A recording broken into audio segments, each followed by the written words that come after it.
आपको किताबों का बहुत शौक है, कम ही लोग मैं जानता हूँ जो उतनी किताबें पढ़ते हैं जितनी आप पढ़ते हैं। तो आपने अर्नेस्ट हेमिंगवे की किताब तो पढ़ी होगी, for whom the bell stole, are the bell stoling for PMLN?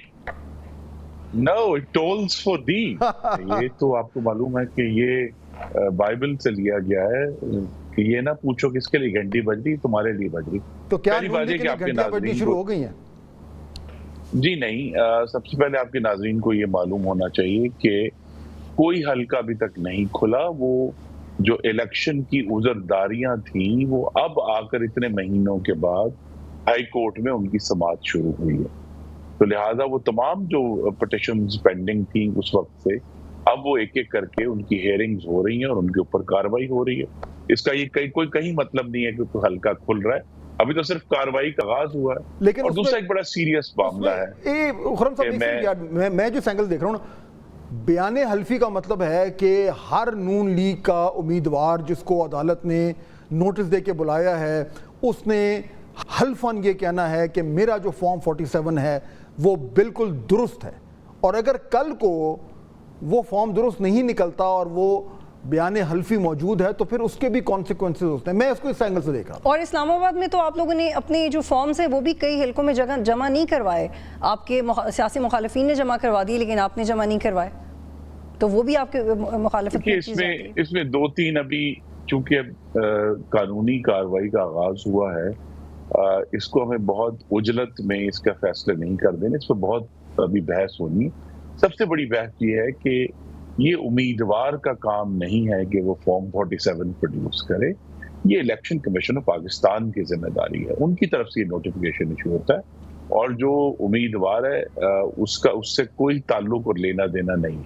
तो लिहाजा ये हाई कोर्ट का ये मुतालबा कि जी आप आके ये इसको भी चैलेंज होना चाहिए। दूसरा ये है कि जिस तरह अब ये तारीखें लगना शुरू हो गई हैं और हेयरिंग शुरू हुई हैं, तो मैं भी इंतजार कर रहा हूँ कि मेरी भी जो इंतखाबी उज़रदारी है वो भी सुनी जाएगी और फिर देखें अब हाई कोर्ट इस पे, लाहौर हाई कोर्ट इस पे क्या बात करता है। तो लिहाजा ये इसको अभी इसमें ये कहना कि हल्के खुल गए हैं या हल्के जो है, ये सिर्फ अभी कानूनी कार्रवाई का आगाज हुआ है।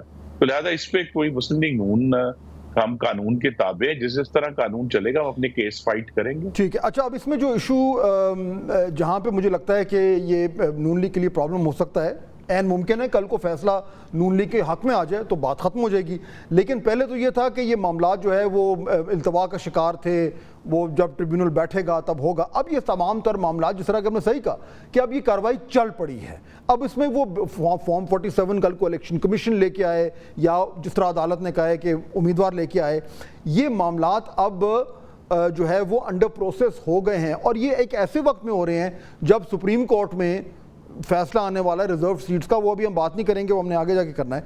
तो इशू ये है कि PMLN जिसको लग रहा था कि जी 8 फरवरी को जो कुछ हो गया बस वो हो गया, इट्स डन डील, अब प्रोसेस चल पड़ा है और कुछ भी हो सकता है, चीज़ें बदल सकती हैं। ये सियासी कैलकुलेशन में ये हिस्सा बन रहा है पार्टी का?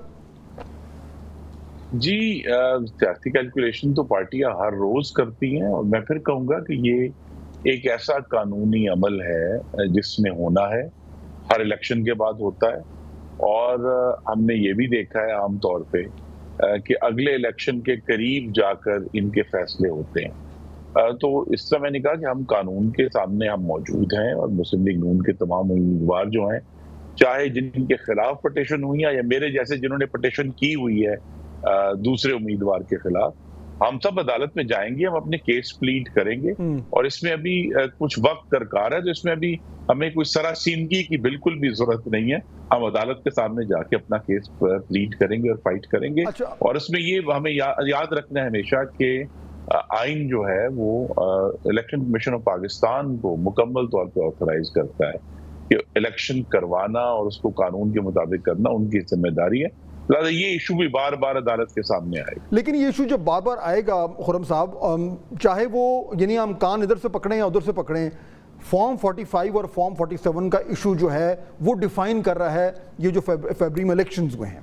अब अगर वो स्क्रूटनी उसकी अदालत शुरू कर देगी, चाहे वो इस्लामाबाद में हो या पिंडी में हो या लाहौर में हो, जब उन फॉर्म्स की स्क्रूटनी शुरू हो जाएगी, चाहे वो इलेक्शन कमीशन कोर्ट के सामने रखे या उम्मीदवार रखे, अब उसको इस्टेब्लिश करना पड़ेगा कि कैसे, जो मिसाल के तौर मैं एग्जांपल दूं, इस्लामाबाद वाले केस में जो खोकर साहब हैं, मुस्तफा नवाज खोकर साहब, उन्होंने जो अपना फॉर्म जमा कराया है वो और जो पीटीआई का उम्मीदवार है उसका फॉर्म मैच कर रहा है, जबकि नून लीग का अलग है। अब स्क्रूटनी में ये अगर कहीं एक जगह या दो जगह ये चीज़ साबित हो गई कि फॉर्म 45 और फॉर्म 47 में गड़बड़ है, तो फिर वो उसका एक स्नोबॉल इफेक्ट होना शुरू हो जाएगा पॉलिटिकली। That's my point. जी नहीं, देखिए we are anticipating too much, हम बहुत ज्यादा आगे जा रहे हैं। देखिए अल्टीमेटली फॉर्म्स की जो बहस है वो एक जमात ने प्रोपेगेंडा किया है, तमाम मीडिया उसको लेके चल रहा है।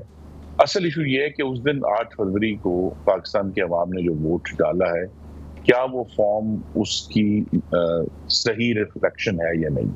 तो लिहाजा जो अल्टीमेट जिसे कहते हैं कि हल्का खुलना, वो तो तब खुलेगा जब कोई रिकाउंट शुरू होंगे। लेकिन खुर्रम दस्तगीर साहब, उससे इसको मैं थोड़ा पहले भी ये सब सिंप्लीफाई कर देती हूँ आपके लिए, मैं थोड़ा सा सिंप्लीफाई कर देती हूँ एक्चुअली हम आपसे क्या पूछना चाह रहे हैं। अब हम ये आपसे जानना चाहते हैं कि जो फॉर्म 45 या 47 आप तक पहुँचे हैं, आपके और आपके दीगर कॉलीग्स के पास, आप कॉन्फिडेंट हैं कि वो बिल्कुल ठीक हैं और क्रेडिबल हैं? क्योंकि बहस तो छिड़ी ही इसलिए थी क्योंकि मल्टीपल फॉर्म्स थे, और चूंकि आपके अपने कॉलीग्स भी कहते रहे कि इलेक्शन में बहुत जगहों पर शफाफियत नहीं थी, तो जो आपका एतमाद है वो कितना है कि आपका या आपके दीगर लोगों के पास जो फॉर्म्स थे वो क्रेडिबल हैं? क्योंकि इसमें आपकी बड़ी लीडरशिप भी शामिल है और फिर एक कदम आगे आपके पास ज़्यादा चॉइस नहीं होगी अपने आप को डिफेंड करने की।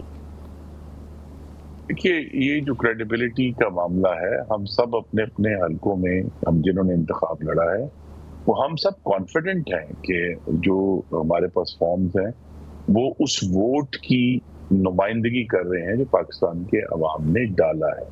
तो लिहाजा असल टेस्ट वहां होना है। अगर कहीं कोई डिस्क्रेपेंसी आती भी है तो फिर एक बार फिर उन थैलों को खोला जाएगा और उनको चेक किया जाएगा, और उनमें अगर इशू आता है तो वो दोबारा इंतखाबात वहां हो जाएंगे।